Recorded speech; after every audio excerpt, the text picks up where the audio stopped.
തിരുവനന്തപുരത്ത് നിന്ന് മുംബൈയിലെത്തിയ വിസ്താര വിമാനത്തിൽ ബോംബ് ഭീഷണി.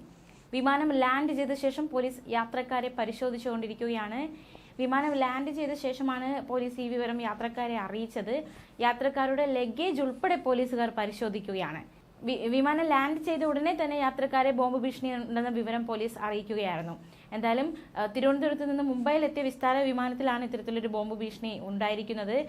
പരിശോധന പുരോഗമിക്കുകയാണ്. എന്താണ് ഇതിന് പിന്നിലുള്ള വ്യക്തി, ആരാണ് ഇത്തരത്തിലൊരു ബോംബ് ഭീഷണി ഉയർത്തിയത്, എന്താണ് ഇതിന് പിന്നിലുള്ള കാരണം എന്നതടക്കമുള്ള വിശദാംശങ്ങൾ പരിശോധിക്കുകയാണ്. അതേസമയം ഈ വ്യാജ ബോംബ് ഭീഷണിയൊക്കെ ഒരുപാട് വർദ്ധിക്കുകയാണ്. പ്രത്യേകിച്ച് ഈ ഇടയ്ക്കൊക്കെ നമ്മൾ ഒരുപാട് വാർത്തകൾ കേട്ടിരിക്കുന്നു. കരിപ്പൂരിൽ വിമാനത്താവളത്തിൽ വ്യാജ ബോംബ് ഭീഷണി ഉണ്ടായത് ഈ ഇടയ്ക്കായിരുന്നു. ഷാർജയിലേക്കുള്ള എയർ അറേബ്യ വിമാനത്തിലെ സീറ്റിൽ നിന്നൊരു കുറിപ്പ് കിട്ടി. തുടർന്ന് ഡോഗ് സ്ക്വാഡ് എത്തി പരിശോധന നടത്തി. പക്ഷെ ഒന്നും കണ്ടെത്താൻ സാധിച്ചില്ല.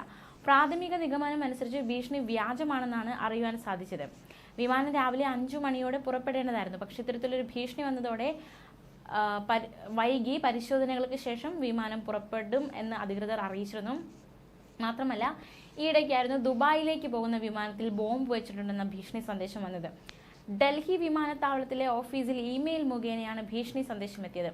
വിമാനം ദുബായിലേക്ക് തിരിക്കാൻ തുടങ്ങുന്നതിനിടെയാണ് വിമാനത്തിൽ ബോംബ് വെച്ചതായി സന്ദേശം എത്തിയത്. തുടർന്ന് ഉടൻ തന്നെ യാത്രക്കാരെ പുറത്തിറക്കുകയും പരിശോധന നടത്തുകയും ചെയ്തു. എന്നാൽ വിമാനത്തിനുള്ളിൽ സംശയാസ്പദമായി ഒന്നും കണ്ടെത്തിയിട്ടില്ലെന്ന് ബോംബ് സ്ക്വാഡ് അറിയിച്ചു. തുടർന്ന് വിശദമായ പരിശോധനകൾക്കായി വിമാനം ബേയിലേക്ക് മാറ്റി. പിന്നീട് ഭീഷണി സന്ദേശം വ്യാജമാണെന്ന് കണ്ടെത്തി. വ്യാജ ബോംബ് ഭീഷണിയെ തുടർന്ന് പ്രതിസന്ധിയിലായ യാത്രക്കാർക്ക് ആവശ്യമായ എല്ലാ സൗകര്യങ്ങളും ഒരുക്കിയിട്ടുണ്ടെന്ന് അധികൃതർ അന്ന് അറിയിച്ചതാണ്. രാജ്യ തലസ്ഥാനത്ത് നടക്കുന്ന വ്യാജ കോളുകളുടെ പരമ്പരയിൽ ഇതും ഉൾപ്പെടുന്നു. വ്യാജ ബോംബ് ഭീഷണിയുടെ ഉറവിടം കണ്ടെത്താൻ അന്വേഷണം തുടങ്ങിയതായി മുതിർന്ന പോലീസ് ഉദ്യോഗസ്ഥർ ഈ സംഭവവുമായി ബന്ധപ്പെട്ട് അന്ന് അറിയിച്ചതാണ്. മാത്രമല്ല, മറ്റൊരു സംഭവത്തിൽ ഡൽഹിയിൽ നിന്ന് കാനഡയിലേക്ക് പോവുകയായിരുന്ന വിമാനത്തിൽ നിന്നും ബോംബ് ഭീഷണി സന്ദേശം കിട്ടി. തുടർന്ന് അടിയന്തരമായി വിമാനം തിരിച്ചിറക്കി. തുടർന്നുള്ള പോലീസ് അന്വേഷണത്തിൽ ഉത്തർപ്രദേശിലെ മീററ്റിലുള്ള 13 വയസ്സുകാരനാണ് വ്യാജ സന്ദേശം അയച്ചതെന്ന് കണ്ടെത്തി. ഉത്തർപ്രദേശിലെ മീററ്റ് സ്വദേശിയായ കുട്ടിയാണ് പിടിയിലായത്. ഡൽഹി ടൊറന്റോ എയർ കാനഡ വിമാനത്തിൽ ബോംബ് വെച്ചിട്ടുണ്ടെന്ന് ജൂൺ 4 വൈകിട്ട് 10:50 സന്ദേശം കിട്ടിയത്.